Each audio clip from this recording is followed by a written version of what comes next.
우리의 생각과 마음의 동기를 아실 수 있는 분은 오직 하나님 한 분뿐이십니다. 그렇지만 사단은 어떻게 하면 우리를 자극하고 충동질시켜서 우리가 그 생각에 사로잡히게 되는지 잘 알고 있습니다. 비록 하나님은 우리의 지난 죄를 용서하시고 모든 죄를 잊으시지만 사단은 우리의 지난 과거의 실패와 죄들을 계속해서 떠올리게 합니다. 예수님의 보혈로 우리가 회개한 죄는 이미 해결되었습니다. 하나님은 절대로 여러분이 이미 회개한 과거의 죄를 생각나게 하시지 않습니다. 하지만 대적은 여러분이 죄책감, 수치심, 용서하지 못한 마음, 쓴뿌리, 분노, 교만 가운데 살아가면서 십자가의 공로를 거절하도록 합니다. 주님의 사랑이 아니라 이런 생각과 감정을 계속 품고 있게 되면 원수의 덫에 걸려들어 분노가 일어나기 시작합니다. 여러분이 사랑으로 반응하는 대신 분노로 반응하게 되면 그것을 통해 사단은 여러분이 성령으로부터 받은 은사와 권능에 틈타게 됩니다. 사단이 우리의 권능에 침입할 수 있는 통로이자 열쇠는 우리가 내뱉은 말입니다. 유순한 대답은 분노를 쉬게 하여도 과격한 말은 노를 격동하느니라. 잠언 15장 1절. 네 가지 종류의 능력. 능력에는 서로 다른 네 종류가 있습니다. 크라토스, 두나미스, 이스쿠스, 엑소시아가 그것인데 이에 대해 간략하게 설명해 드리겠습니다. 크라토스는 하나님의 전적인 통치를 말합니다. 이것은 가시적으로 나타난 능력 혹은 부활의 능력입니다. 주님이 통치권을 가지셨기 때문에 다른 세 가지 능력이 모두 크라토스에서 비롯되었습니다. 크라토스는 그 능력이 그리스도 안에 역사하사 죽은 자들 가운데서 다시 살리시고 하늘에서 자기의 오른편에 앉히사 모든 정사와 권세와 능력과 주관하는 자와 이 세상뿐 아니라 오는 세상에 일컫는 모든 이름 위에 뛰어나게 하신 에베소서 1장 20절에서 21절에 나온 능력을 말합니다. 크라토스는 하나님의 나라가 확장되도록 다스리는 권세입니다. 두나미스는 우리 안에 내주하고 계시는 성령님의 선하신 성품에서 나온 능력입니다. 두나미스는 권능과 힘, 에너지, 폭발적이고 기적을 행하는 능력을 의미합니다.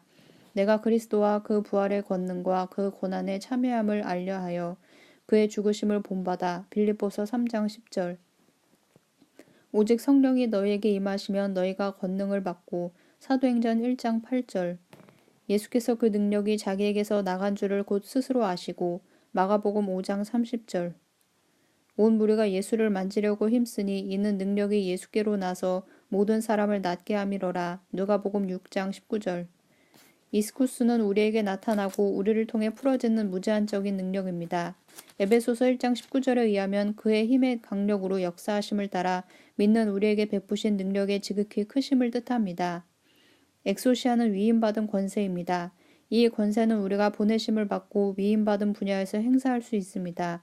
엑소시아 능력은 우리에게 권위와 사법권, 자유롭게 어떤 일을 행할 수 있는 권리, 자질, 특권, 영향력, 권한, 의무와 규제로부터의 자유, 지배력, 위임된 영향력을 부여해 줍니다. 이에 12를 세우셨으니 이는 자기와 함께 있게 하시고 또 보내사 전도도 하며 귀신을 내어 쫓는 권세도 있게 하려 하심이러라. 마가복음 3장 14절에서 15절. 이를 내게서 빼앗는 자가 있는 것이 아니라 내가 스스로 버리노라. 나는 버릴 권세도 있고 다시 얻을 권세도 있으니 이 계명은 내 아버지에게서 받았노라 하시니라. 요한복음 10장 18절. 그러나 인자가 세상에서 죄를 사하는 권세가 있는 줄을 너희로 알게 하려 하노라. 마태복음 9장 6절. 우리는 하나님께서 주신 권세를 행사해야만 합니다. 그렇지 않으면 그 권세를 마귀에게 빼앗겨서 마귀가 우리를 대적하는 데 사용하게 됩니다. 예수께서 그 12제자를 부르사 더러운 귀신을 쫓아내며 모든 병과 모든 약한 것을 고치는 권능을 주시니라. 마태복음 10장 1절. 사단도 엑소시아의 능력을 가지고 있지만 우리가 가진 능력은 사단이 가진 것보다 훨씬 더 큰 것입니다. 요한 1서 4장 4절은 너희 안에 계신 이가 세상에 있는 이보다 크심이라 라고 말합니다.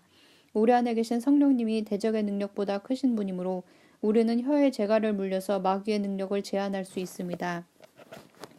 내가 너희에게 뱀과 전갈을 밟으며 원수의 모든 능력을 제어할 권세를 주었으니 너희를 해할 자가 결탄코 없으리라. 누가복음 10장 19절. 대적은 우리의 말을 통해서만 능력을 행사할 수 있습니다. 실제로 우리의 권세를 마귀에게 넘겨주면 원수가 우리 삶에 들어와서 지배하게 됩니다. 바로 이런 이유로 마귀는 우리가 서로 다투도록 쉬지 않고 일하는 것입니다. 우리는 의의 병기가 아니라 성도를 대적하는 무기로 이용될 수도 있습니다. 사탄은 공중 권세 잡은 자로서 우리를 대적하기 위해 모든 언어적인 의사소통 방법을 사용합니다. 우리의 생각을 자극하여서 분노한 상태에서 말하게 하고 험담하고 중상모략하며 저주하고 모욕적인 말을 하게 합니다. 마귀는 수단 방법을 가리지 않고 우리를 공격하기 위해 우리의 혀를 마귀가 원하는 방법대로 사용하도록 충동질합니다. 그래서 우리는 더 지혜로워져야 하며 반드시 우리의 혀를 다스리는 법을 배워야만 합니다. 이것은 먼저 우리의 생각을 다스릴 때 가능합니다. 너희의 허물과 죄로 죽었던 너희를 살리셨도다. 그때 너희가 그 가운데서 행하여 이 세상 풍속을 쫓고 공중의 권세 잡은 자를 따랐으니 곧 지금 불순종의 아들들 가운데서 역사하는 영이라. 에베소서 2장 1절에서 2절. 하나님의 편에 서서 그분이 우리 삶에 대해 말씀하시는 것을 깨달아 알고 원수에 의해 반복되는 악순환의 고리를 끊어야만 합니다. 말의 권세를 사용하여 대적의 능력을 무효화시키십시오. 우리는 축복의 말을 하고 저주의 말은 멈추어야만 합니다. 우리 안에 계신 이가 세상에 있는 이보다 크기 때문입니다. 공격적인 자세를 취하라. 어느 날 아침 주님은 저를 깨우시고 이렇게 말씀하셨습니다. 너희는 말에 대해 반드시 공격적인 자세를 취해야만 한다. 그렇게 하지 않으면 내뱉어진 말을 가지고 대적이 너희를 공격하도록 허락하는 것과 같다. 우리가 한 말에 대해 공격적인 자세를 취해야만 한다는 것의 정확한 의미는 무엇일까요? 마태복음 11장 12절은 천국은 침노를 당하나니 침노하는 자가 빼앗느니라 라고 했습니다. 그것은 침노하는 것처럼 적극적인 자세를 취하겠다고 결단하는 것입니다. 우리는 아무 대책 없이 마귀가 우리를 짓밟도록 허용하며 우리의 생각을 격동시켜서 실망과 거짓말, 그리고 분노의 덫에 걸릴 수 있고 사단의 거짓말에 속아 하나님이 아니라 세상을 기쁘게 할 수도 있습니다. 반면에 우리는 원수의 거짓말과 계략을 분별하여 하나님의 말씀 위에 굳건히 설 수도 있습니다.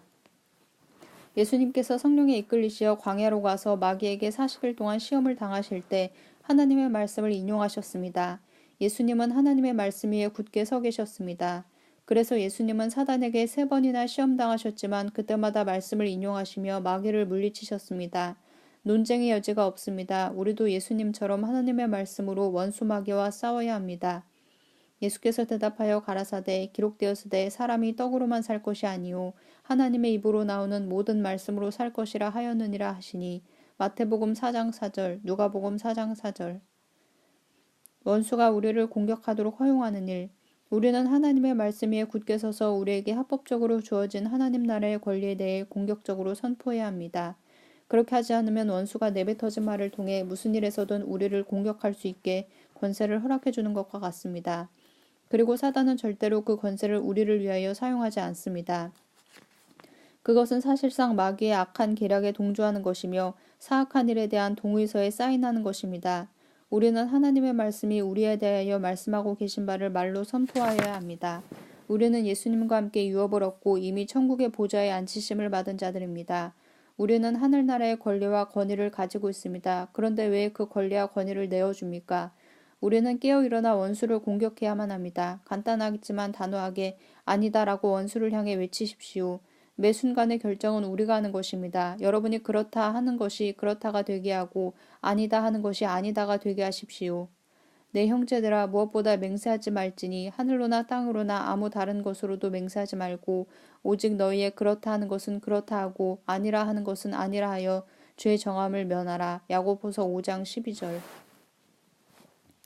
커다란 대문. 주님이 저에게 말에 대해 공격적인 자세를 취하라고 말씀하셨을 때 시계 반대 방향으로 도는 회오리 바람이나 토네이도 같은 것이 그 지역 전체를 뒤덮고 있는 것을 제가 보았습니다. 우울함, 분노, 두려움, 염려, 비난, 거짓말, 증오, 부도덕함, 나약함과 같은 저주하는 말들이 회오리 바람 안에서 뿜어져 나오고 있었습니다. 이런 회오리 바람은 커다란 문으로 성경 말씀에 보다 정확하게 기록되어 있습니다. 성경은 이것을 창 또는 문이라고 부르고 있습니다. 구약에서는 300번 이상, 신약에서는 28번 나오고 있습니다.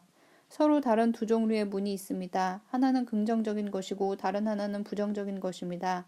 긍정적인 문은 시계 방향으로 회전하는 것으로 하나님의 축복을 나타냅니다.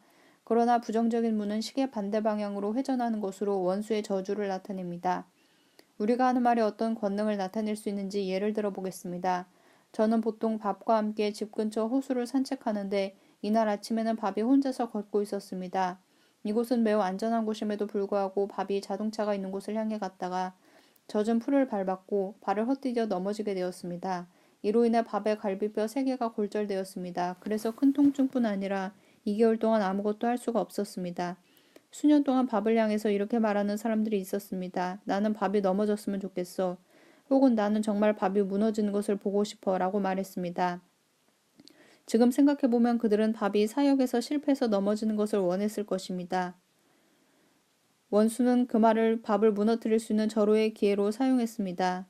그러나 사역의 실패 여부는 밥 자신이 그 말을 받아들이기로 선택하느냐에 달려 있습니다. 그를 시기하는 사람들의 저주의 말은 토네이도처럼 공중에서 소용돌이치며 돌고 있었습니다. 이 시기는 원수가 밥을 향한 그 저주의 말을 사용할 수 있는 가장 최상의 시간이었습니다. 밥이 발을 헛디뎌 넘어진 것은 입에서 나온 말의 권세의 결과였던 것입니다. 저는 아침에 기도하면서 생각으로 혹은 영으로 주님께 묻습니다. 제가 오늘 누구를 위해서, 무엇을 위해서, 어느 곳을 위해 기도하기 원하시나요? 저는 속으로 이런 질문을 주님께 드렸고 따라서 원수는 이 질문을 들을 수 없습니다. 오직 하나님만이 저의 속생각을 아십니다. 그러나 만일 제가 큰 소리로 주님께 물었다면 원수는 제 말을 취해서 왜곡시키거나 혼란을 가져다 줄 것입니다. 원수는 제 기도에서 하나님의 목적을 훔칠 수도 있습니다. 그러나 때로는 주님이 저에게 우리나라와 열방의 지도자들, 특정한 나라들과 그들의 정부를 위해 기도하도록 이끄십니다. 하나님은 그들을 위해 어떻게 기도해야 하는지 아주 구체적인 내용을 알려주기도 하십니다. 특별히 이런 때에는 저는 마귀가 듣도록 매우 크게 선포하는 기도를 합니다. 그러면 기도가 공기 중으로 퍼져나가고 소용돌이치며 긍정의 문이 만들어집니다. 이 기도는 생명력이 넘치고 매우 강력합니다. 부정적인 말의 권세를 무효화시키십시오. 주님은 우리가 매일 부정적인 말의 능력과 권세를 소멸시켜야 한다고 말씀하셨습니다. 즉시 저는 밥과 저의 가족들의 영과 육의 모든 영역을 위해 기도를 시작했습니다. 저는 날마다 우리를 향한 하나님의 거룩한 뜻에 부합하지 않는 모든 대적하는 말의 능력과 권세를 파쇄합니다. 지도자들을 위해 기도하십시오. 어느 날 저는 누구를 위해, 무엇을 위해, 어떤 영역을 위해 기도해야 할지 주님의 뜻을 구하고 있었는데 주님은 낸시 펠로시를 위해 기도하라고 말씀하셨습니다. 그녀는 그 당시 하원 의장이었고 의료 관련 법안에 대한 투표를 준비 중에 있었습니다. 솔직히 말해 제 마음은 그녀를 위해 기도할 준비가 되어 있지 않았지만 여러분이 아시는 것처럼 그것은 하나님의 마음이었습니다. 하나님의 마음은 사랑이셔서 여러분과 저를 사랑하시는 것만큼 그녀를 사랑하셨고 그래서 하나님은 그녀가 옳은 것을 행하기를 원하셨습니다. 낸시 펠로시는 다른 고위 정치 관련자들과 마찬가지로 미국을 대표하는 사람입니다. 하나님께서는 이 나라 전체의 권위를 갖는 어떤 정치인이 한 말이라 할지라도 하나님의 뜻과 일치하는 것이 아니라면 그 말의 능력과 권세를 소멸시키라고 말씀하셨습니다. 설령 그 사람이 대통령이나 하원의장 혹은 상원의원이나 하원의원 또는 판사나 시장이든지 그 어떤 사람일지라도 하나님의 뜻에 부합하지 않는 그 말의 능력을 파쇄하라고 하셨습니다. 하나님은 심지어 뉴스 프로그램 진행자를 보여주시면서 그들의 말이 얼마나 큰 권세를 갖고 있는지, 나라 전체에 얼마나 큰 영향을 주는지를 알게 하셨습니다. 그들의 말은 믿음이 아닌 두려움을 풀어놓는 것입니다. 그들의 말은 진실을 전하기 위해서가 아니라 시청률을 위한 것입니다. 그들의 부정적인 말의 능력을 파쇄하는 기도를 할 때 긍정의 문이 계속 커지면서 얼마나 강력해질지 생각해 보십시오.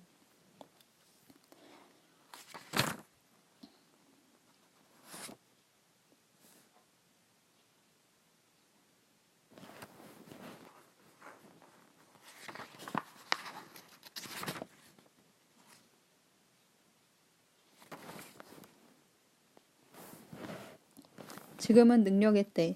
여호와께서 시온에서부터 주의 권능의 호를 내어 보내시리니 주는 원수 중에서 다스리소서. 힘의 지팡이를 나타내시리니 주의 권능의 날에 주의 백성이 거룩한 옷을 입고 즐거이 헌신하니 새벽 이슬 같은 주의 청년들이 주께 나오는도다. 여호와는 맹세하고 변치 아니하시리라 이르시기를 너는 멜기세덱의 반차를 쫓아 영원한 제사장이라 하셨도다. 시편 110편 2장 2절에서 4절. 모든 권위는 주님의 구속하심에 있습니다. 그리고 하나님은 지금 성숙한 하나님의 아들과 딸들에게 능력을 풀어놓고 계십니다. 그들은 뜨겁게 타오르는 용광로를 통과해온 자들로 그들이 어떤 어려움에 부딪힐지라도 주님을 향한 마음에는 변함이 없습니다. 그들은 주님께 신실하였고 그분의 음성에 순종하며 뒤돌아보지 않고 빛을 향해 앞으로 계속 전진해 왔습니다. 사단의 세 가지 특징은 교만과 완고함과 반역입니다. 교만은 자기 스스로를 높이는 것으로 자신의 가치를 최우선으로 두는 것입니다. 그것은 무엇이든 하나님보다 더 높이 여기는 것입니다. 완고함은 강팍하고 자기 뜻대로 하며 매우 고집스러운 것을 의미합니다. 이것의 결과는 우상 숭배, 주술 통제하는 것으로 나타납니다. 반역은 권위 안에 들어가기를 거부하는 것입니다. 이것은 사술과 같은 죄입니다. 하나님의 사람의 세 가지 속성은 겸손과 순종과 사랑으로 역사하는 믿음입니다. 겸손은 낮아져서 스스로 높이지 않는 것을 말합니다. 이것이 그리스도인의 마음의 자세입니다. 예수님은 자신을 낮추시고 제자들의 발을 씻기셨습니다. 겸손은 교만의 반대입니다. 순종은 유순한 행동을 뜻합니다. 우리의 혼을 영에 복종시켜 성령님의 온전한 지배를 받도록 해야 합니다. 순종은 불순종을 가져오는 완고함의 반대입니다. 믿음은 바라는 것들의 실상, 히브리서 11장 1절입니다. 이것은 두려움을 조장하는 사술과 반대됩니다. 반역은 사술과 같고 완고함은 우상 숭배와 같은 죄입니다. 사울이 왕이었을 때 사무엘은 사울에게 아말렉의 모든 소유를 남기지 말고 진멸하라고 말했습니다. 그러나 사울은 아각 왕을 죽이지 않고 살려주었고 양과 소와 어린 양의 일부를 남겨두었습니다. 사울은 자신을 위해서 길갈에 자신의 승리를 기념하는 기념비를 세웠습니다. 사무엘은 사울의 이러한 행동으로 인해 매우 비통해했고 사울을 찾아가 왜 하나님의 음성에 순종하지 않았는지를 따져 물었습니다. 사무엘이 가로되 여호와께서 번제와 다른 제사를 그 목소리 순종하는 것을 좋아하심같이 좋아하시겠나이까. 순종이 제사보다 낫고 듣는 것이 순양의 기름보다 나으니 이는 거역하는 것은 사술의 죄와 같고 완고한 것은 드라빔 집에 행운을 비는 수호신상이나 우상에게 절하는 죄와 같음이라. 왕이 여호와의 말씀을 버렸으므로 여호와께서도 왕을 버려 왕이 되지 못하게 하셨나이다. 사울이 사무엘에게 이르되 내가 범죄하였나이다. 내가 여호와의 명령과 당신의 말씀을 어긴 것은 내가 백성을 두려워하여 그 말을 청종하였음이니이다. 사무엘상 15장 22절에서 24절. 사울은 교만이 그의 동기가 되었고 하나님보다 사람을 더 두려워하였습니다. 그가 스스로 작은 자임을 알았을 때에는 하나님을 두려워했었습니다. 하지만 사람에게 권력이 주어지게 되면 너무나 쉽게 교만에 빠지고 맙니다. 그리고 하나님의 음성에 순종하는 것보다 사람들의 눈에 좋게 보이는 것을 행하려고 듭니다. 여러분이 하나님을 경외하면 죄와 대면하게 되고 마음의 동기를 새롭게 하여 의로운 길로 돌아오게 됩니다. 우리는 영원토록 지속되는 하나님 나라를 추구하며 살아야 합니다. 그러면 우리는 사람이나 마귀의 교리에 영향을 받지 않고 성령님의 인도함을 따르게 될 것입니다. 율법주의, 견해, 논쟁, 판단, 비판과 같은 종교의 영이 설 자리는 없습니다. 종교의 영은 오중 사역의 자리를 차지하고 있는 사람의 흔적인 능력입니다. 음부의 권세가 하나님 나라를 이기지 못하므로 하나님의 빛의 나라가 승리하게 될 것입니다. 지금은 하나님의 권능이 풀어지는 때이므로 그분의 성숙한 아들, 딸들이 아버지의 지혜와 아들의 사랑과 성령님의 능력을 가지고 나오게 될 것입니다.